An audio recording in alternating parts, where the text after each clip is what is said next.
as well. Kal is going to come in to engage here. EMPs go off on some of those Arbiters. I still think some of those Arbiters have some energy. No, never mind. Every single Arbiter was EMP'd, so actually Kal is going to be forced to push back here. Does not have any stasis to support him.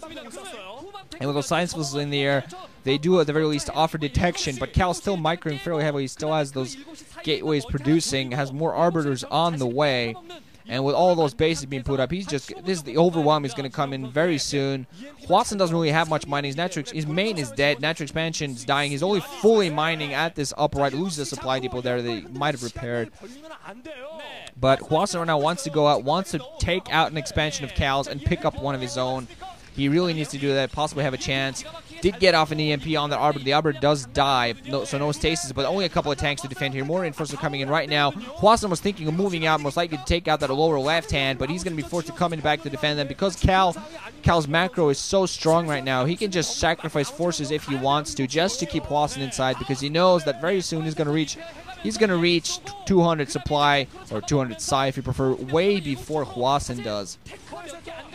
Because Quasin keeps losing all those forces, and every single force is precious, then that command center is just a huge boon for Kal, dominating his teammate absolutely in every conceivable way.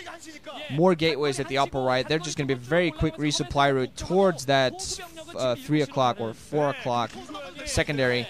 Mines at some place for Quasin, but at the very least he can't really produce much except for vultures. He has a few of those tanks, and every single tank is precious. Every single science vessel is so precious for him right now that those EMPs have to help, but it's just not being very successful. Kal doesn't have much in the way of upgrades, but he makes that up just with the number of forces he has. Has some High Templar coming in now. He's going to have some Storms to support alongside. Only has Weapons 1, Armor 1. They're probably going to be Armor 1, Weapons 2 very soon. And despite Quasin's weapons advantage, I don't really think there's going to be much going to happen. The lower left hand, actually, a lot of probes not there anymore. Wondering whether Quasin actually sent out some vultures to pick those off before they finally died. Quasin going to yet again move out, and Kal knows this is happening. So the minute this happens, he's going to move right towards the 4 o'clock, yet again pick off the rebuilding command center. And Hwasin right here going to be forced to move back to defend. There is going to be MPs coming off, but really, just Kal is dominating this game so absolutely, it's not even funny. Defensive matrix is on those tanks, and going to be Zealot. Oh, Storm's going to come off. Storm all over the place. Not really. I think the shuttle's still there, but the High Templar definitely went down. More forces coming to pick off this command center. GG is imminent at this point. Hwasin did not take his fourth enough, and I really like this aggressive play. Very, very aggressive play for Kal. Hwasin did pick up his mineral only at the 6th, but this fourth came so late, it's not even funny. He should have taken out the lower left hand ages ago. He should have pushed towards that and taken it out. He doesn't want to sacrifice one of his own main mining bases to do that, of course, but he honestly should have had that finished off ages ago. An Arbiter coming in, so this might actually be a recall on the main. Even Dark Templars running around. And at this point, Mines actually might finish him off. Vultures, no, there's a science in place, so that gets finished off fairly easily. There's quite a few charges, so this Arbiter might go down. Does get a recall off just before it loses its life. Losing this natural expo, there's not much mining going on there, but there's a little bit. Quasin decides, screw it, I got to do some damage. Moves to the lower left. Does have some forces to help clean this up. Not even quite sure whether that's going to be successful. Meanwhile, he's going to move out. Probably going to pick off the lower left hand, but I honestly don't think that's going to have a large effect.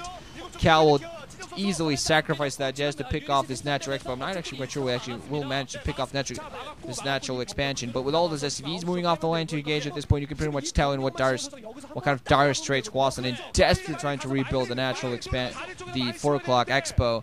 That's going to get engaged yet again. Quite a few forces streaming in with Arbiter support.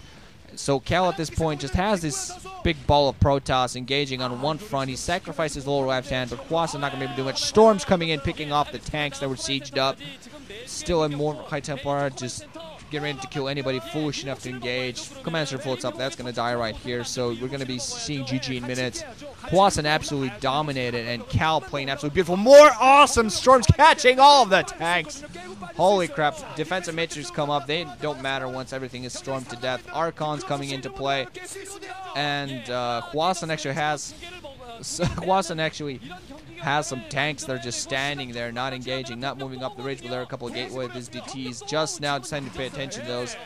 Gonna try to engage this inside 9 o'clock, but with those DTs, I'm not quite sure how effective that's gonna be. Another Arbiter to come right inside of Quasin's main. It's gonna be a big recall. Just a bunch of Dragoons inside the main. They're gonna start attacking the factories, and actually these factories at this point aren't really producing that much. Weapons 2, and Hwasin's probably full upgraded, but this weapons 2 doesn't really matter on the upgrades. Lose an Arbiter there, but it doesn't really matter the upgrades with the amount of damage you're doing. Hwasin gonna engage, take out the inside mineral, the inside 9 o'clock. But Kal, meanwhile, gonna pick up a base at the 3. He's taken out. Hwasin's not mining at all here, except from the 4 o'clock base. He's not really, and the only thing he's getting from there is minerals. So Dragoons are kicking all sorts of ass. Once it goes up, we're gonna picking off quite a few tanks. The rest of these tanks are coming in to engage and picked off. Hwasin just being a little bit stubborn here, trying to at least put up a decent last fight while his entire main is getting massacred. Dragoons pushing up at a huge number. Kal has such a large army at this point of Dragoons that he can engage on multiple fronts, pick off anything that Quasin has at any location. Quasin moving back with some of his tanks and vultures. Not even sure whether it might be enough to pick the rest of his off, but there are going to be even more forces coming in at this inside 6 o'clock. That was Quasin's last single lifeline. A very weak, thin one that's kind of paper thin and could be cut with, actually ripped to pieces with nothing, no force whatsoever. But yeah, definitely Kal playing, not really much else to say at this point. The GG should have come in quite a little while ago. But Hwasin going around, picking off 2 bases, kind of as a last hurrah. But in doing that, he sacrifices so much, sacrificed his natural expo, sacrificed his main, sacrificed his inside 6 o'clock. Or just 6 o'clock, and not an even trade. More just as a last hurrah. Still putting on defensive matrices on his tanks, but I think this is going to be the last bit. Zealots streaming in, Dragoons streaming in, and even more forces ready with Arbiter support in case he needs them, which he really won't need to. All the SCVs just mining the gas, and GG from Hwasin. Kal with a smile on his face, and Godzilla! I'm going to scream that every single time. I mean, people say Quanrolled with Quanrolled, but I think honestly just screaming Godzilla at the top of your lungs whenever Kal wins is what should be proper stuff. So Hwasin going to take a 0-1, what's the opposite of lead? Deficit, I guess. So he's going to definitely need to somehow pull back into this game, but with the way Kal is playing, he's just so solid. Just so solid. It's awesome to see Kal playing like this. And he's a player I really enjoy watching. These are the 2 groups that are going to be facing off against each other in one of the semifinals. So this is indeed how it turns out to be. We might see a Jaedong versus Kal semi, which is something I want so much. Honestly, Jaedong or Kal facing off in the finals, that would be awesome. I mean, I know everybody's hoping for Flash versus Jaedong, but you never know what's going to happen. Still, this MSL, this quarterfinals, I think just might be some of the best stuff ever. We're just going to see. GG, guys. Wrenching that. Thanks for listening. Hope you enjoyed. We have Light versus Quanro, and then Flash versus Best coming up.